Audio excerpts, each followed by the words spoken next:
So ವೀಕ್ಷಕರೇ, welcome back to another video. ಇದೇ March 22ನೇ ತಾರೀಕು RCB ಮತ್ತು ಕೋಲ್ಕತ್ತಾ ನೈಟ್ ರೈಡರ್ಸ್ದು ಮೊದಲನೇ ಮ್ಯಾಚ್ ನಡೀತಿದೆ.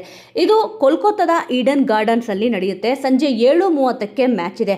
ಟೋಟಲ್ ಆಗಿ ಕೋಲ್ಕತ್ತಾ ಈಡನ್ ಗಾರ್ಡನ್ಸ್ ಅಲ್ಲಿ ಇದುವರೆಗೂ 20 ಮ್ಯಾಚಸ್ 95 ಮ್ಯಾಚಸ್ ನಡೆದಿದೆ. ಇದರಲ್ಲಿ 39 ಫಸ್ಟ್ ಬ್ಯಾಟಿಂಗ್ ಆಡಿದವರು ವಿನ್ ಆಗಿದ್ದಾರೆ, ಸೆಕೆಂಡ್ ಬ್ಯಾಟಿಂಗ್ ಆಡಿದವರು 56 ಪಂದ್ಯಗಳನ್ನ ವಿನ್ ಆಗಿದ್ದಾರೆ. ಅಂದ್ರೆ ಇಲ್ಲಿ ಟಾಸ್ ಕ್ರೂಷಿಯಲ್ ಆಗುತ್ತೆ. ಯಾರು ಟಾಸ್ ಗೆಲ್ತಾರೋ ಮೊದಲಿಗೆ ಇಲ್ಲಿ ಬೌಲಿಂಗ್ ನ ಆಯ್ಕೆ ಮಾಡ್ಕೊಂತಾರೆ. ಯಾಕಂತಂದ್ರೆ ಈಸಿಯಾಗಿ ಚೇಸ್ ಮಾಡಬಹುದು ಅನ್ನೋ ಕಾರಣಕ್ಕೆ ಇಲ್ಲಿ ಟಾಸ್ ಗೆದ್ದವರು ಮೊದಲಿಗೆ ಇಲ್ಲಿ ಬೌಲಿಂಗ್ ಆಯ್ಕೆ ಮಾಡ್ಕೊಂತಾರೆ.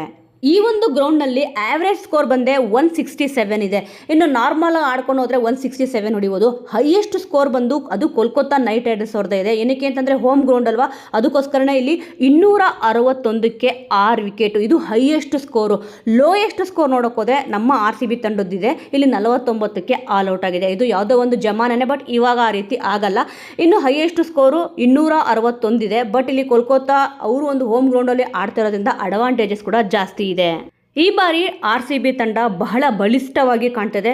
ಇನ್ನಿಲ್ಲಿ RCB ತಂಡದಲ್ಲಿ ವಿರಾಟ್ ಕೊಹ್ಲಿ ಅವರು, ರಜತ್ ಪಾಟಿದಾರ್ ಈ ಸತಿ ಕ್ಯಾಪ್ಟನ್ ಕೂಡ ಆಗಿದ್ದಾರೆ, Yash Dayal, Liam Livingstone, Phil Salt, Jitesh Sharma, Josh Hazlewood, Rasikh Dar, Suyash Sharma, Kunal Pandey, Bhuvneshwar Kumar, Swapnil Singh, ಇವ್ರನ್ನಂತೂ ನೀವು ಮರೆಯೋದೇ ಇಲ್ಲ. ಯಾಕಂತಂದರೆ ಸ್ವಪ್ನಿಲ್ ಸಿಂಗ್ ಅವರು ಲಾಸ್ಟ್ ಟೈಮ್ ಇಲ್ಲಿ ಬಂದಾಗ ಕಂಟಿನ್ಯೂಟಿ ಮ್ಯಾಚ್ಗಳನ್ನ ಗೆದ್ಕೊಂಡ್ಬಂದರು. ಮತ್ತು ಟೀಮ್ ಡೇವಿಡ್ಡು, ರೊಮಾರಿಯೋ ಶಫರ್ಡು, ನುವಾನ್ ತುಷಾರು, ಮನೋಜ್ ಬಾಂಡಿಗೆ, ಜೋಕಬ್ ಬೆತಲ್ಲು, ದೇವದತ್ ಪಡಿಕಲ್ಲು, ಸ್ವಸ್ತಿಕ್ ಚಿಕಾರ, ಲುಂಗಿ ಎನ್ಗಿಡಿ, ಅಭಿನಂದನ್ ಸಿಂಗ್, ಮೋಹಿತ್ ರಾಠಿ. ಇನ್ನು RCB ಟೀಮು ಬಲಿಷ್ಠವಾಗಿ ಕಾಣಿಸ್ತದೆ. ಪ್ಲೇಯಿಂಗ್ 11 ಅಂತೂ ಸಿಕ್ಕಾಪಟ್ಟೆ ಎಕ್ಸಲೆಂಟ್ ಆಗಿದೆ. ಲಾಸ್ಟ್ ವಿಡಿಯೋದಲ್ಲಿ ನಾನು ಹೇಳಿದ್ದೀನಿ ಪ್ಲೇಯಿಂಗ್ 11 ಹೇಗಿದೆ ಅಂತಂದ್ಬಿಟ್ಟು. ಸದ್ಯ ಈಗ ಇಲ್ಲಿ ಈಡನ್ ಗಾರ್ಡನ್ಸ್ನಲ್ಲಿ ಯಾವೊಬ್ಬ ಆಟಗಾರ ಮಿಂಚ್ತಾನೆ ಅಂತಂದ್ಬಿಟ್ಟು ನೋಡೋದಾದರೆ ಇಲ್ಲಿ ರಜತ್ ಪಾಟಿದಾರ್ ಇಲ್ಲಿ 2 ಪಂದ್ಯ ಆಡಿದ್ದಾರೆ. ಅವರ ಒಂದು ಸ್ಟ್ರೈಕ್ ರೇಟ್ ಬಂದುಬಿಟ್ಟು ಇಲ್ಲಿ 212 ಸ್ಟ್ರೈಕ್ ರೇಟ್ ಇದೆ. ಅಂದರೆ ಇಲ್ಲಿ ಫಸ್ಟ್ ಮ್ಯಾಚಲ್ಲೇ ರಜತ್ ಪಾಟಿದಾರ್ ಮಿಂಚೋದಂತೂ ಕನ್ಫರ್ಮ್ ಅಂತ ಕೂಡ ಹೇಳ್ಬೋದು.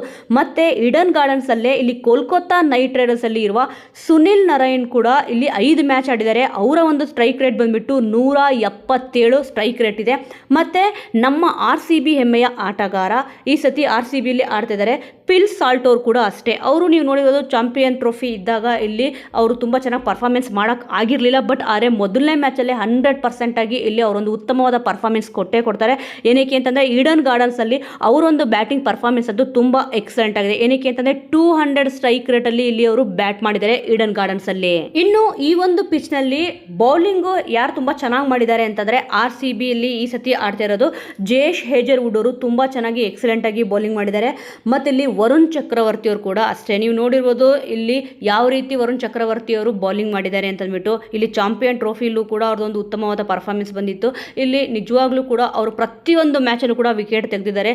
ಕನಿಷ್ಠ ಪಕ್ಷ ಒಂದಂತೂ ತೆಗಿತಾರೆ. ಬಟ್ ಇಲ್ಲಿ ಚಾಂಪಿಯನ್ ಟ್ರೋಫಿಯಲ್ಲಿ 5 ವಿಕೆಟ್ಗಳನ್ನ ತೆಗೆದಿದ್ರು, ಅದು ಆಡಿದ ಮೊದಲನೇ ಮ್ಯಾಚಲ್ಲೇ. ಇನ್ನು ಈಡನ್ ಗಾರ್ಡನ್ಸಲ್ಲಿ ಇವರು ಸಿಕ್ಕಾಪಟ್ಟೆ ಎಕ್ಸಲೆಂಟ್ ಆಗಿ ಬೌಲಿಂಗ್ ಕೂಡ ಮಾಡ್ತಾರೆ. ಮತ್ತು ಈ ಒಂದು ಪಿಚ್ನಲ್ಲಿ ಇಲ್ಲಿ ತುಂಬಾ ಹೆಲ್ಪ್ ಆಗೋದು ಯಾರಿಗೆ ಅಂತಂದರೆ ಇಲ್ಲಿ ಫಾಸ್ಟ್ ಬೌಲರ್ಗೆ ಹೆಲ್ಪ್ ಆಗುತ್ತೆ, ಮತ್ತು ಸ್ಪಿನ್ನರ್ಗೆ ಸ್ವಲ್ಪ ಇಲ್ಲಿ ಹೆಲ್ಪ್ ಆಗುತ್ತೆ. ಅಂದರೆ ಎರಡೂ ಕೂಡ 50-50 ಅನ್ನೋಂಗಿಲ್ಲ. ಸ್ವಲ್ಪ ಇಲ್ಲಿ ಫಾಸ್ಟ್ ಬೌಲರ್ಗೆ ಹೆಲ್ಪ್ ಜಾಸ್ತಿ ಆಗುತ್ತೆ. ಅಂದರೆ ಪೇಸರ್ಗಳಿಗೆ ಇಲ್ಲಿ ಬೌಲಿಂಗ್ ಮಾಡೋಕ್ಕೆ ಅನುಕೂಲ ಇದೆ. ಆದರೆ ಇಲ್ಲಿ ಈ ಒಂದು ಪಿಚ್ಚು ಹೆಚ್ಚು ಬ್ಯಾಟಿಂಗಿಗೆ ಅನುಕೂಲಕರ ಆಗಿದೆ.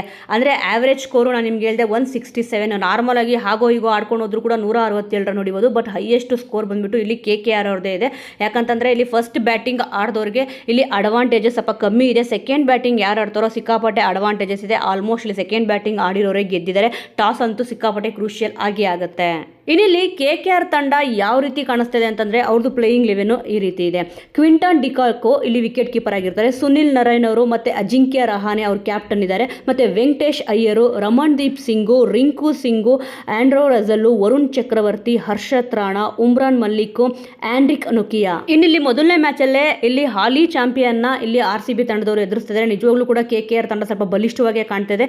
ಇನ್ನಿಲ್ಲಿ ಗೆಸ್ಸಿಂಗ್ ಪ್ರಕಾರ ಹೇಳೋದಾದರೆ ಇಲ್ಲಿ ಮೊದಲನೇ ಮ್ಯಾಚಲ್ಲೇ ಇಲ್ಲಿ ಟಾಸ್ ವಿನ್ ಆಗೋದು ಇಲ್ಲಿ KKR ತಂಡ. ಮ್ಯಾಚ್ ಕೂಡ ಇಲ್ಲಿ ಅವರೇ ವಿನ್ ಆಗಬಹುದು ಅಂತ ಅಂದ್ಬಿಟ್ಟು ಅನಿಸ್ತದೆ. ಬಟ್ ಆದರೆ ಇಲ್ಲಿ RCB ವಿನ್ ಆಗಬೇಕು ಅಂತಂದ್ಬಿಟ್ಟು ನಮ್ಮ ಒಂದು ಬಯಕೆ ಇದೆ. ಸೊ ವೀಕ್ಷಕರೇ, ಈಗ KKR ತಂಡ ಕೂಡ ತುಂಬ ಬಲಿಷ್ಠವಾಗಿ ಕಾಣ್ತಿದೆ. ಏನಕ್ಕೆ ಅಂದರೆ ಈ ಒಂದು ಪಿಚ್ಚಲ್ಲಿ ಹೋಮ್ ಗ್ರೌಂಡಲ್ಲಿ ಆಡ್ತಿದ್ದಾರೆ. ಇಲ್ಲಿ ಸುನಿಲ್ ನರೈನ್ ಅವರು ಸಿಕ್ಕಾಪಟ್ಟೆ ಎಕ್ಸಲೆಂಟ್ ಆಗಿ ಪರ್ಫಾರ್ಮೆನ್ಸ್ ತೋರಿಸಿದ್ದಾರೆ. ಬ್ಯಾಟಿಂಗಲ್ಲಾಗಿರ್ಬೋದು, ಬೌಲಿಂಗಲ್ಲಾಗಿರ್ಬೋದು. ಮತ್ತು ಆಂಡ್ರೋ ರಜಲ್ ಅವರು ಕೂಡ ಅಷ್ಟೇ.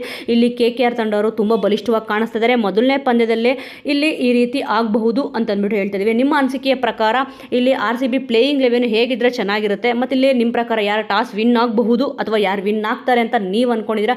ಈ ಒಂದು ಪಂದ್ಯ ತುಂಬಾ ಮುಖ್ಯ ಆಗಿದೆ. ಏನಕ್ಕೆ ಮೊದಲನೇ ಪಂದ್ಯದಲ್ಲಿ ಇಲ್ಲಿ ಶುಭಾರಂಭ ಮಾಡಿದ್ರೆ ಸಿಕ್ಕಾಪಟ್ಟೆ ಇಲ್ಲಿ ಎನರ್ಜಿ ಕೂಡ ಇರುತ್ತೆ. ಯಾಕಂದರೆ ಮೊದಲನೇ ಪಂದ್ಯದಲ್ಲಿ ಗೆದ್ದಿದ ತಕ್ಷಣ ನೆಕ್ಸ್ಟ್ ಮ್ಯಾಚ್ ಆರಾಮಾಗಿ ಆಡ್ಬೋದು ಅಂತ ಕೂಡ ಅನಿಸುತ್ತೆ. ಈಗ ನಮ್ಮ ಪ್ರಿಡಿಕ್ಷನ್ ಏನಿದೆ ಅದನ್ನು ಹೇಳಿದ್ದೀವಿ.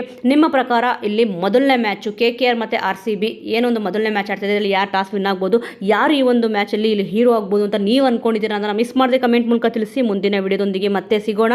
ಜೈ ಹಿಂದ್, ಜೈ ಕರ್ನಾಟಕ.